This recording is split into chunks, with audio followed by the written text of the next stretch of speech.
was bold enough to put a screensaver which said John 3:16. It blew my mind when I got a memo next day for me to take it down. I thought I was in a Christian nation. No, this is not it.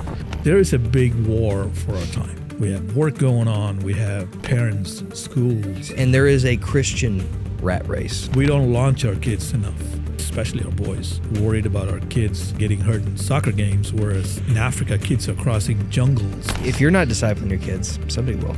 It always comes down to relationships. This is the only way you're going to get made.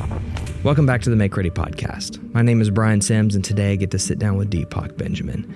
Deepak and I traveled to India together a few years ago, and you learn a lot about somebody when you travel to India. He is a man of great integrity, a firm believer, an elder at his church, and a digital wizard in his professional life. We talk about identity, we talk about the hard times in this conversation, and how God never, ever stops pursuing you. I hope you enjoy this conversation.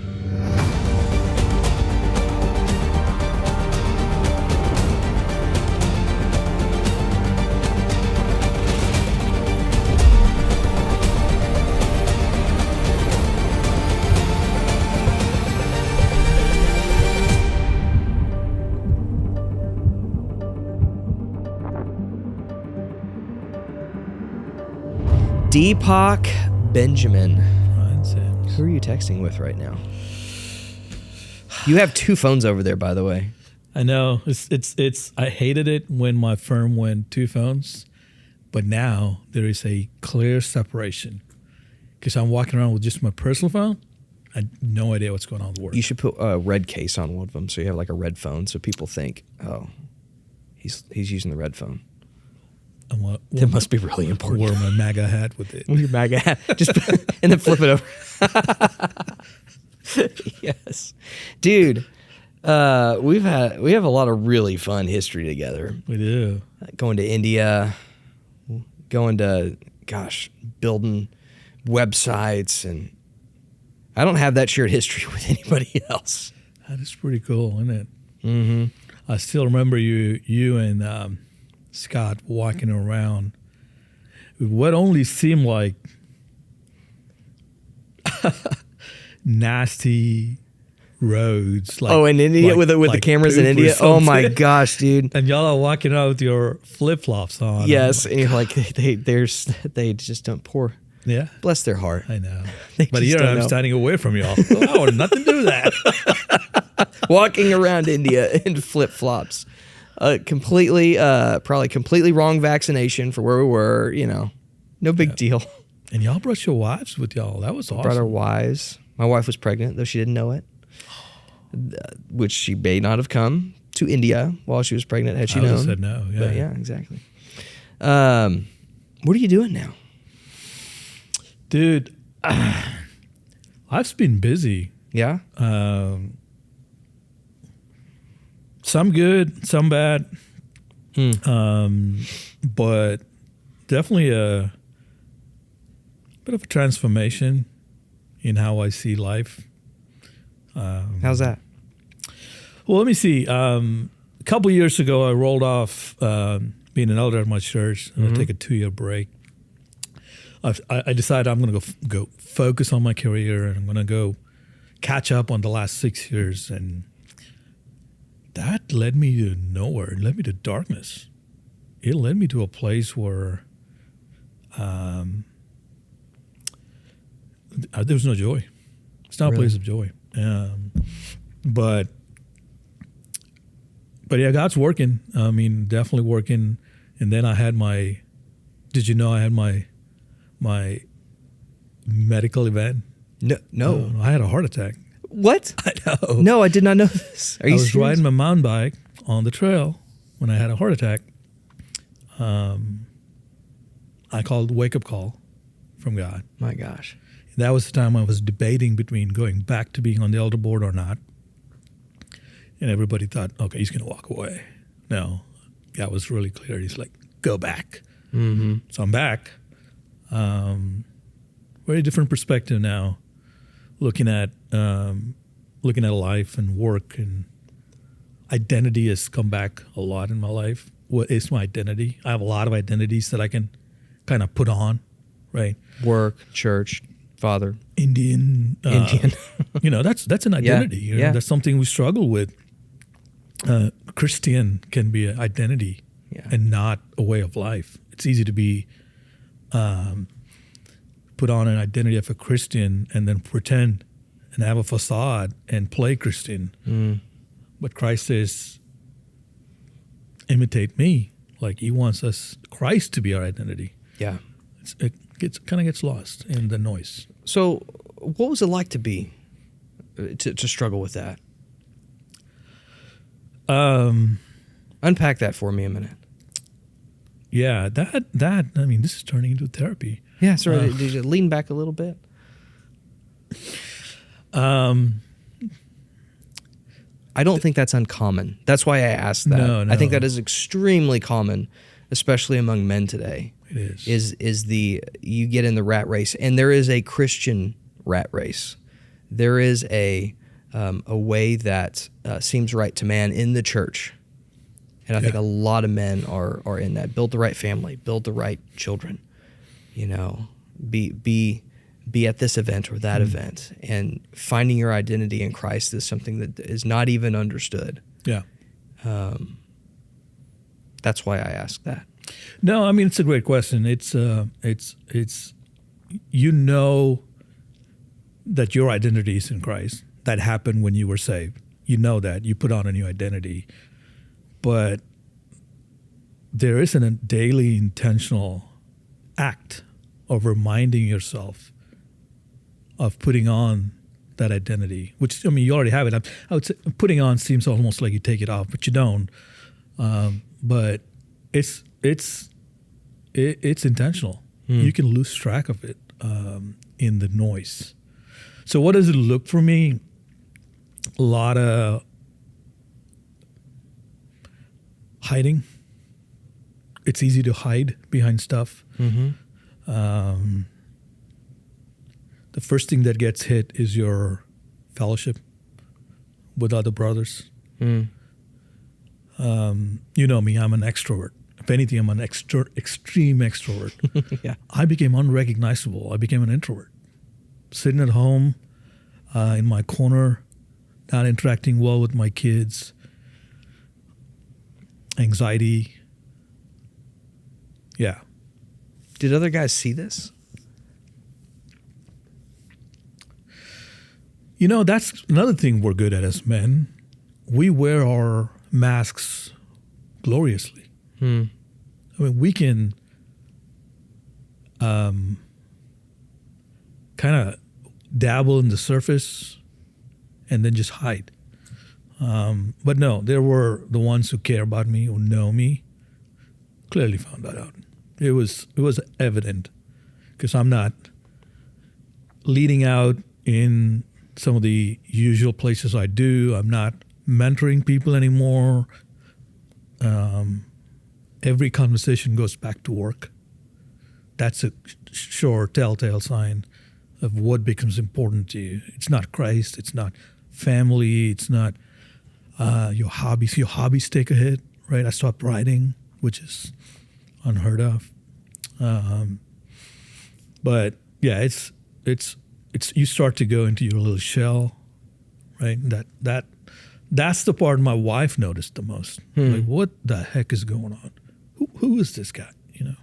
She became the extrovert, and she's not.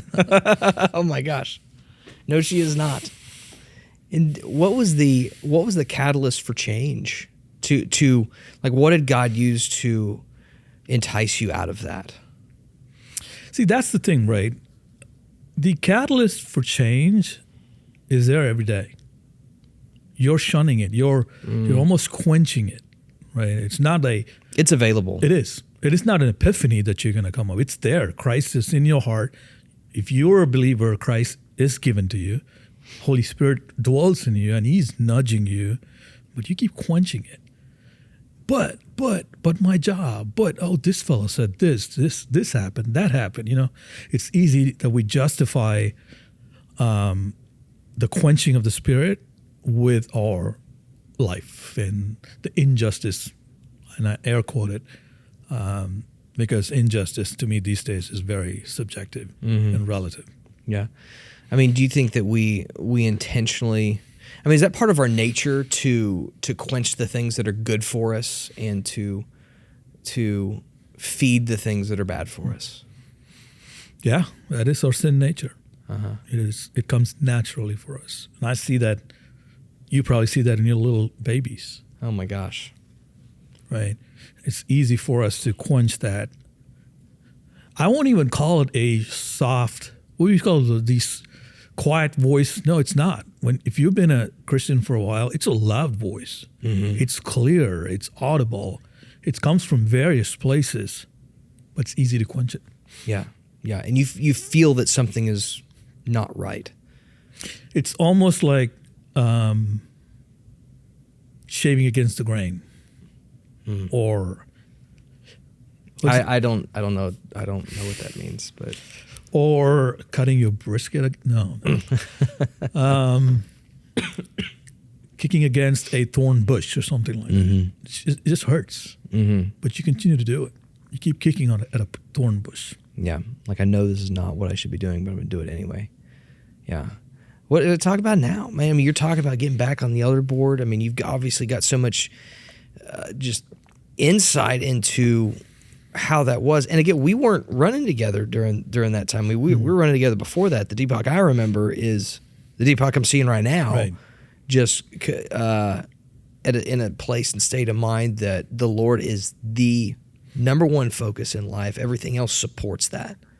Yeah. I would say it's definitely better, but there is remnants of it. Sin leaves a carnage, right? It always leaves a trail behind, and we have to do some damage control. But I'm now with these group of men, my fellow elders, who now know me, and we all know what we're called to do. It's a high calling. So there's more accountability. So that's where it starts.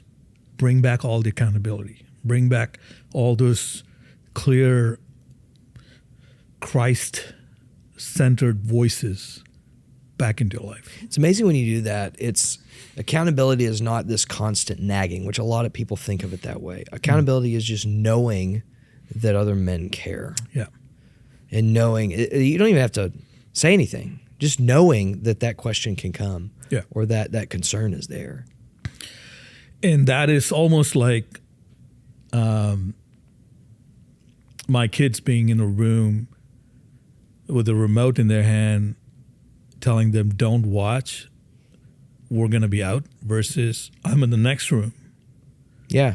Right? It's not, I mean, it's a bad way to put it, but it's somebody's watching over you. Oh, yeah. Right? So you're also behaving. Oh, I remember being a kid and knowing that if there's ever anything bad on the TV, that will be the exact moment that my parents would walk in.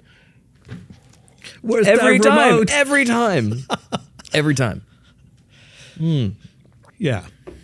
Yeah, that's where it starts. I think bringing back people in your life, because this is not the time to be isolated. And that is a downward spiral. You got a college student. Oh my God. Not yet. Going to college. Yeah. Yeah. How did I mean, what was it like being a father coming out of that, using time that you saw as like, gosh, I was really broken in this season? Were you able to communicate to your son, hey, dad wasn't okay? That's a great question. You know, I need to have that conversation. I'm not even sure if he noticed it. He's a teenager with a girlfriend running around town. But I'm like sure they notice more than you think. You're probably right. Yeah, that's a great question. I think that's something I need to do. I have a great relationship with my boy, my oldest. The little ones are too little. We're still throwing ball. But yeah, I think I need to have that conversation, because he's going to face those moments. I mean, if he's not already. And for him to know that I'm not, that's one thing we've always done, is to never display a perfect dad. Mm-hmm. I was always okay with saying, I don't know, man, let's figure this out. Yeah. We have had so many conversations where I said, dude, I don't know, but we'll figure it out. Mm-hmm. So I need to help him with when he hits that rock bottom, and he will. And I pray he does, because that makes him stronger, that he can, I mean, I would be a great example. I mean, that's what I want to be, that I can struggle well. But we've had some conversations. I'm sure he's noticed my absence in many ways. Although it was my daughter and my wife who probably see it better. Why do you think that is? I'm close to my daughter. She's close to me. You got 2 daughters? I've got 2 daughters, but I mean 6 and 10 months. It starts early. Yeah. Daughters are awesome, by the way. They are awesome. Yeah. Highly recommend it. I wish I had one more. Yeah, I mean, I think they see, and this is the problem with men. We don't listen as much as we should. We don't pause as much as we should. We don't take the time to understand our wives as much as we should. Mm-hmm. It's easy for us to say, "Hey, babe, are you doing okay?" Yes. All right. I'm check the box. I was a good husband today. Right. Yeah, exactly. I showed I cared. No, but my wife, she's reading me. My daughter, she's reading me. She's seeing, oh, okay, something's up. This is not who dad is. This is not what Deepak is. So I think they definitely tend to notice discrepancies better. Mm-hmm. And that's what I was. A lot of awkward, awful, completely off behavior. Has being an elder been a masterclass in how people, especially men, interact with their families and having to, disciple men through challenges and all that kind of stuff? Yes, for sure. I've noticed, at least in I think it's always been the case. There are some reasons our wives tend to be more plugged in when it comes to matters of spirituality or church, and that has to change. But that's the first thing I notice with men. They're not leading. I mean, they're good at leading baseball games and football games, and they're great at leading. Yeah. But when it comes to things that matter to the heart, matter church and reading the Bible and leading in prayer, golly, we struggle. Well, how do you pull men out of that? I mean, in your experience, in your eldership, like how do you? My buddy was telling me the other day that it's really hard. He was working for church. It's really hard to do like a men's breakfast on a Saturday morning and not feel like you're calling men away from that sweet morning with their family. Yeah. Right? And I feel like the 6 a.m. Bible study or which are good in and of themselves. But in a holistic look at a man's life, like there are other important things that may be more pressing in the moment. How do you see that as an elder and leading a church? And how do you pursue your men? Which is a big challenge I'm sure every church is facing. I mean, the women's ministry in my church is thriving. Oh, gosh. Yeah. You know what the stat is? We did all the research on this. It's close to 10 times as much money is spent on women's ministry as men's ministry. Yeah. I believe that. Mm-hmm. I mean, we're going through our budget for next year. There is no men's ministry line item on the budget. I think it always comes down to relationships. Mm-hmm. This is the only way you're going to get men.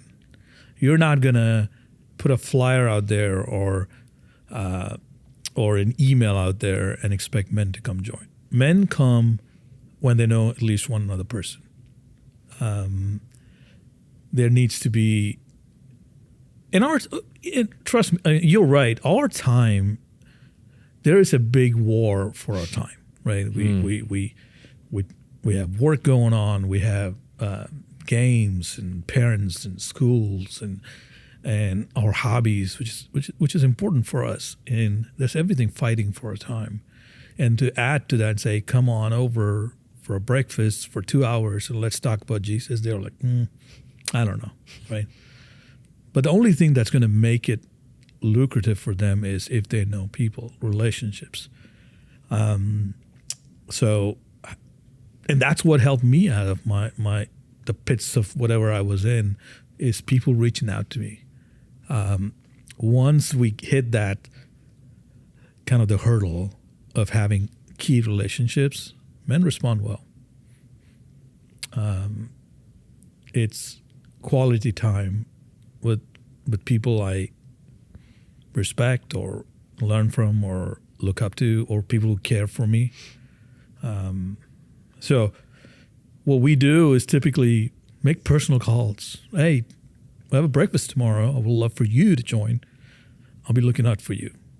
And that has to happen on Friday night, not 2 weeks. I mean, we forget. Our forgetters are amazing. So that's how you're going to get men is just one-on-one mentorship, leadership, friendship. That's how we're going to do it. Having the hard conversations and having the light conversations. I mean, just presence. Yeah. Just hang out. I mean, we're talking about golf games. We're talking about pickleball. Because that's what we do now. As a generation, we play pickleball. Cricket. Yeah. Cricket, let's go. So, share your story growing up, man. You've told me many times little pieces of it, but I've never heard the narrative of you growing up in India, coming to the Lord. Yeah. I grew up in a Christian home, right? I went to an Anglican church, the Church of South India. 3 doors down from the church, grew up in the church, checked all the boxes, never missed Easter. I mean, we were there. Every Sunday we were in church, went to youth group. In Chennai. In Chennai. And Christianity has been around in India for a lot longer than it's been in the United States, right? St. Thomas allegedly was martyred in India, in my town, by my ancestors. Not so proud of it.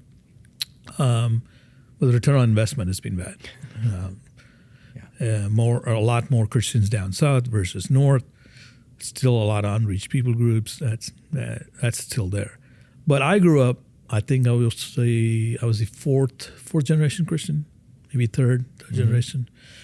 But then Christianity became an identity without even being saved. I have a lot of friends who I grew up in church who I don't think they're saved, but they still go to church every Sunday without a fail. Lead programs in pastoral, lay ministry, and they don't know Jesus. And it's very common. So that's how I was. Even served in a youth program, leading other kids. Completely no idea what Christ did for me on the cross. The implications of that. I know what he did. He died. Right. You know the answers. Yeah. He rose again, sure. But just the impact of what he did was because I never understood my depravity, my inclination to sin, and how broken I am. My brokenness was never explained to me. And that's another thing that a lot of our men need to be explained more, is our brokenness. We have a whole bunch of people running around thinking they're super righteous, right? And that's why we have a lot of issues where all kinds of what's the word I'm looking for? Gaslighting and all that's going on. I don't know if that's the right word. Yeah. Yeah. I mean, it comes from a place of righteousness, right? I am better than you because I didn't do ABC. That's how I was. It's trying to not to. Yeah. I never cussed. I never had a drop of alcohol. I never smoked. So hence, I'm righteous. That's how I operated. Until my dad and we had some issues, and I had to go rebel and went away, did bad things, and pursued other religions. I mean, I said, why should I pursue Christ? Just because I was born in a Christian home? This can't be the truth. Eventually, back to the Holy Spirit, right? He's just working on me. And it was, again, hard for me to shun that voice. Even before I was saved, I felt like God was nudging me. And that's proof that we don't convert people. The Holy Spirit does. And he was in work long before I said yes. And eventually hit rock bottom again and said, that's it. Okay, God, I guess you're real. Tell me what to do. And that's when I got baptized after 21 years of growing up in the church and going through confirmation and all that good stuff. And then it was a lot of humility from that point on, as did try to go into the Pentecostal church a little bit. Oh, interesting. Yeah, that was an interesting phase in my life. Is that prevalent in India? India? It was. It still is. Really? But that's where, like, the Anglican church I grew up in didn't even want to baptize me because they did pedo baptism. Really? Just like, no, sorry, missed it. Yeah. So I had to go to a Pentecostal church to go do a full immersion baptism, and kind of got connected with that. But then eventually the Bible. I started studying the Word of God, and just brought me back to Christ in a way that's I'm still learning, but more aware of the brokenness that I have. Go ahead. How old were you? I want to say 2021. That's when I met my wife. That's when you moved to the States, It was a few months before I moved to the States, yeah. And I met my wife at that time. She was praying for me. She was... she played a key role in coming back to Christ. What was it like when you came over to the States? And I imagine the culture of Christianity is very different. What was that like? So when I first moved here, I moved to Chicago for a little bit. It was a transition. There's no culture of Christianity there wasn't. It really wasn't. It was a time of transition for me, and I went to a Lutheran church just because it was close by. I didn't have a car when I first moved here. But reality hit me when I first moved to Dallas in 2002. Not too far from here. It was right across from Valley View Mall. It was a oil transportation company. It's a whole bunch of good old boys in that company. And so I was bold enough to put a screensaver which said John 3:16. It blew my mind when I got a memo next day for me to take it down. It was offending people. And that's when I realized, I'm not, I thought I was in a Christian nation. No, this is not it. I'm still a minority. That was eye-opening for me. That's when I realized, it's built on Christian values, but they fall away very quickly. Evangelizing needs to happen all over the world. Yeah. But that was my first kind of dose of reality. But then I went to great churches, when I came here, and always been connected with amazing teaching, and so that part was good. It's definitely when you go to church, there's more real talk.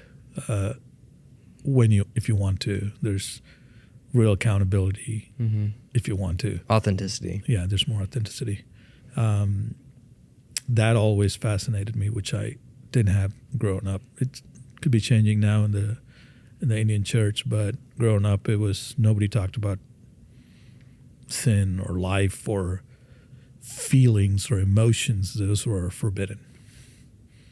Yeah. What is it? Golly, you and your son had a very, very different childhood experience. Mm-hmm. Have you ever communicated that to him of like how different it was? I've tried to show that to him a little bit. Because you've taken him back. Y'all been back to India with kids. Not a whole lot, but he understands the stark difference. But he also understands the fact that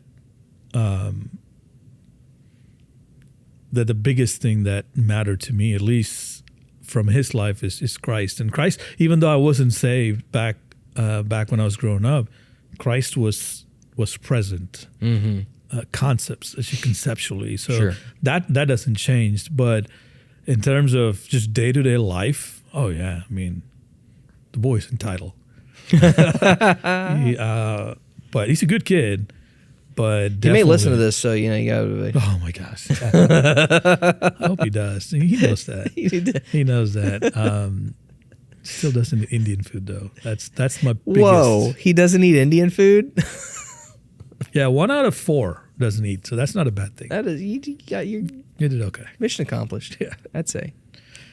No, but yeah, completely different life. Even the way we raised him in terms of his academics. I come from a culture where academics is a goddess. There is a goddess of knowledge. So everybody pushes academics, even here in the States and Texas. But we didn't push that with him because you can't serve two masters.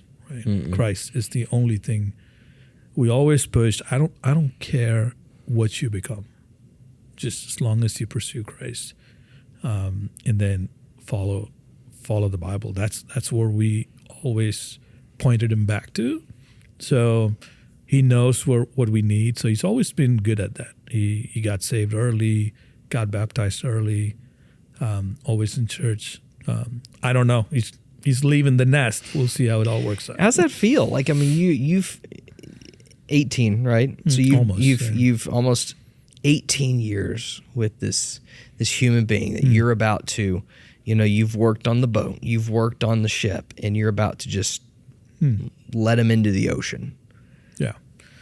I mean, there are moments where I worry for him, but for the most part, I kind of hang on to the verse from Proverbs where it says, raise a child the way he has to go. When he's older, he will not depart from the Lord. And I take that as a promise. I almost do. We've done our part. The horse is ready for the battle. Victory comes from the Lord. So this is the time to kind of test out if our parenting worked out, right? You'll know. And then course correct for the other 3. Put the guinea pig out there. Yeah.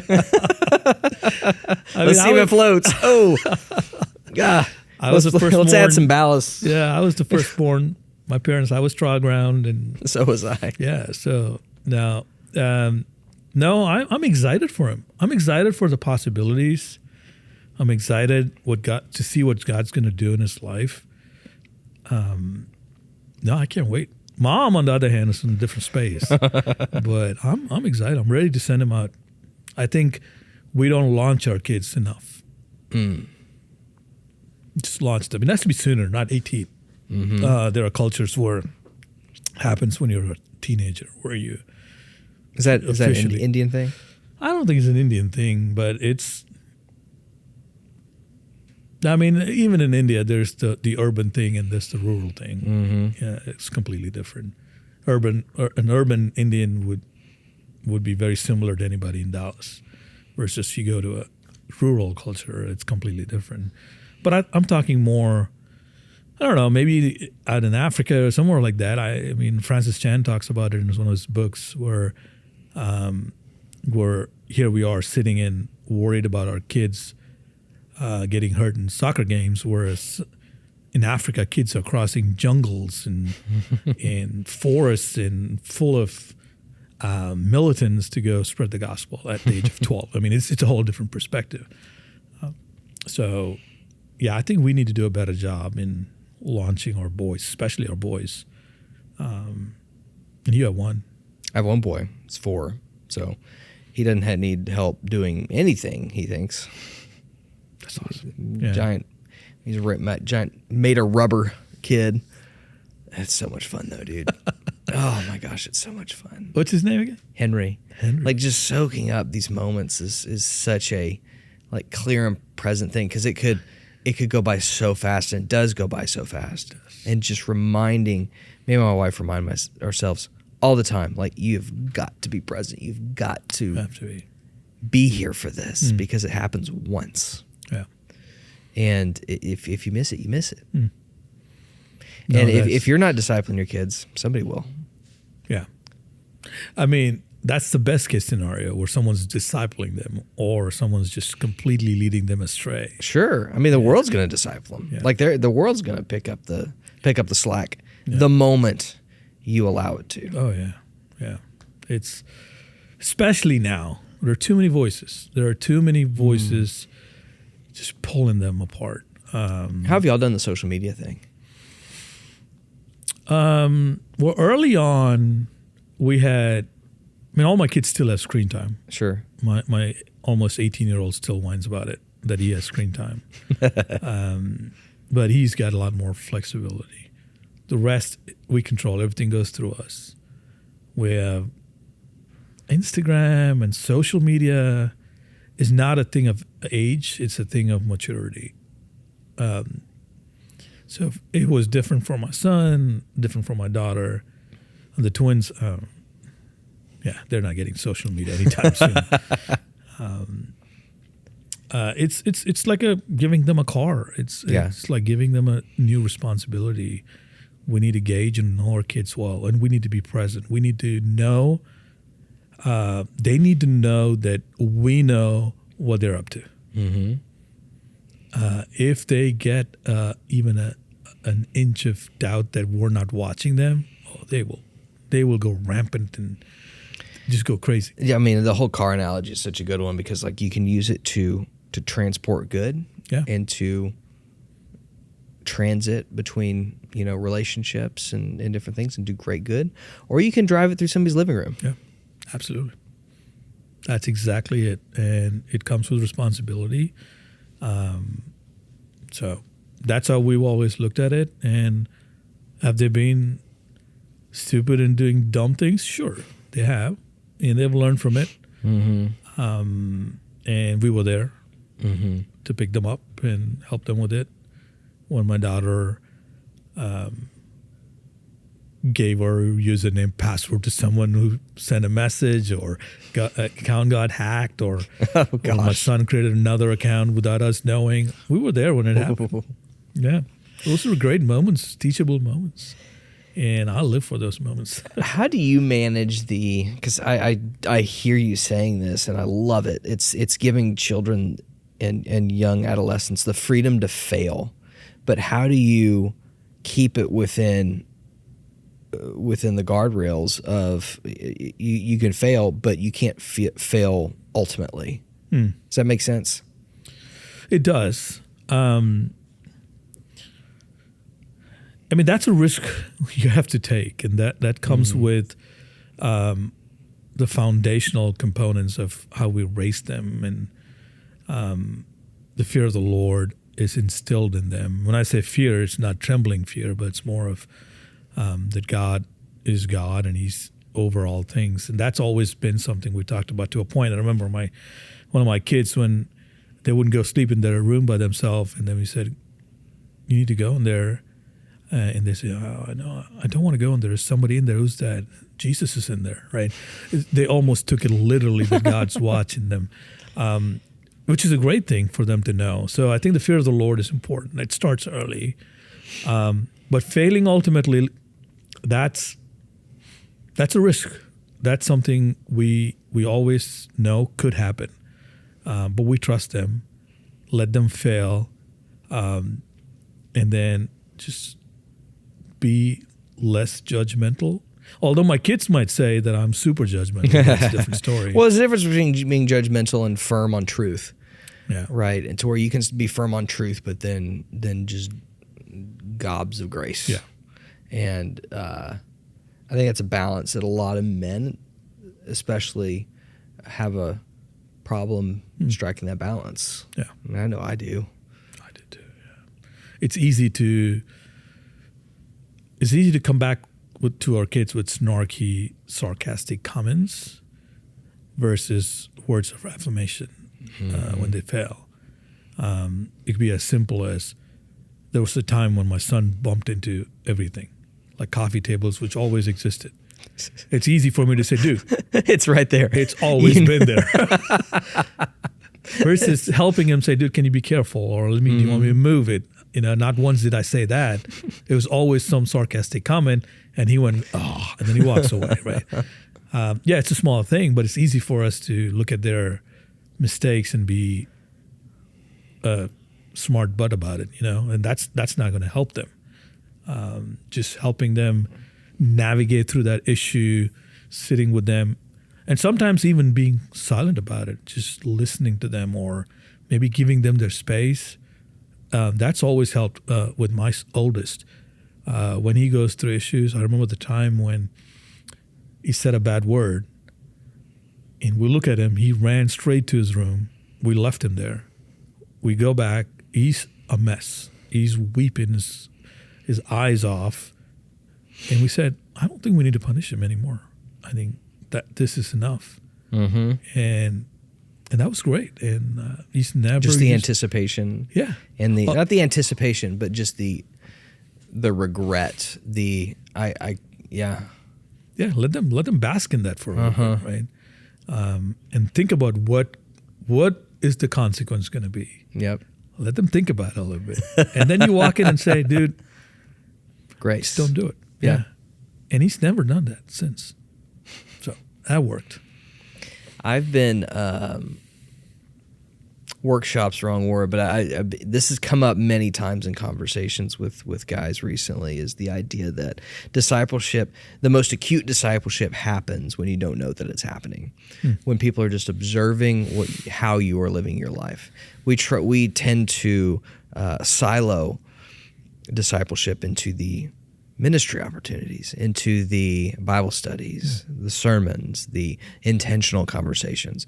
But what I've heard from a lot of these guys is when people say that they respect me for something I did, it's never because of what I told them. It's because of something that I did. I mean, I can agree with you more. I think, and I think it's easy for us men to kind of run away from a label of discipleship. Mm-hmm. We're not going to say, yeah, discipleship, let's go get it. No, you're not going to see a lot of that.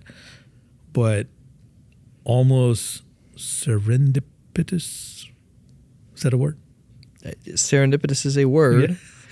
Yeah. Discipleship, right? Which just happens, right? I think those are the best ones. And those leads into stronger relationships. Yeah, it's when people are just gathered together, cigar, whiskey, beer, like there's something else is happening that draws men together, and life just happens. Yeah. And we are attracted to it. Yeah. We're attracted to even physically stuff that we do, which leads to discipleship, like hunting or golf. I remember growing up in my, good old Baptist roots of like doing service projects on the weekends where you go paint somebody's house. Some sweet little old lady can't paint her house. Yeah. It sounds like it's, something that ChatGPT brought up is what Baptist men do on the weekends. But we really did. Like, that really did happen. Yeah. And the community that was driven by that happening is something that's really hard to reproduce just out of nowhere. Yeah. I don't think we're doing that often. Our church is, we've pivoted a lot towards service projects, more outward focus. We went through a season of inward focus, but now we're at a season of outward focus. We're in the city. We're giving water bottles to people running out there. We're present in programs. So we're trying to be more outwardly. And you're right. And when we did that, we ended up a small group of men. We just kind of peeled off and started playing basketball with a couple other men, and suddenly we're building some relationships there. Nobody planned it. That was not the focus of the program. But here we are building some key relationships, just playing ball. So you're right. What's exciting you the most about getting back into eldering? If I could turn that into a verb, eldering.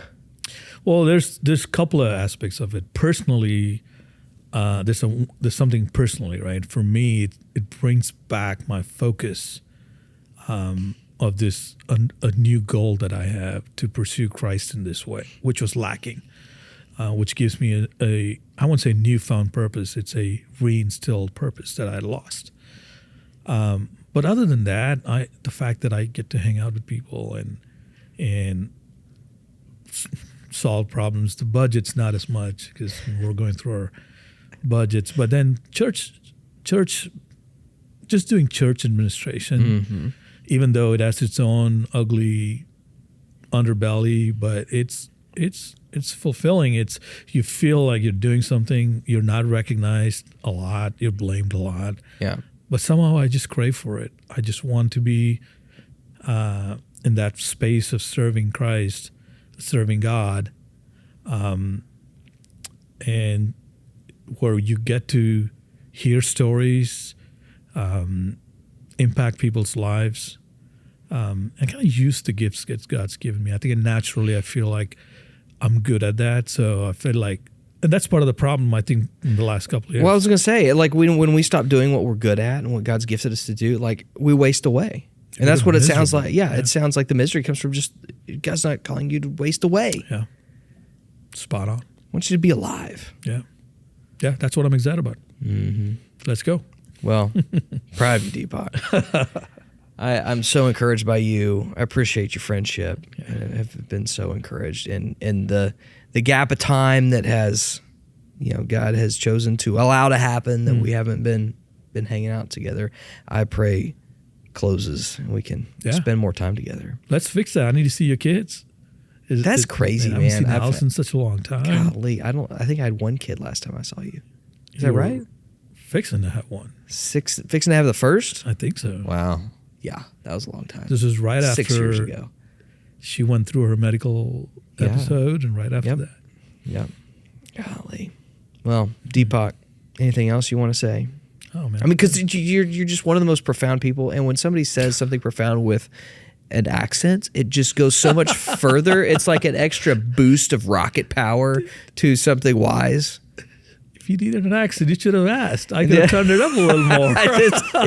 Turn it up for me with the beard. You could turn on the yeah. I'll bring some Indian food next time, and then just let it go. Deepak, thank you.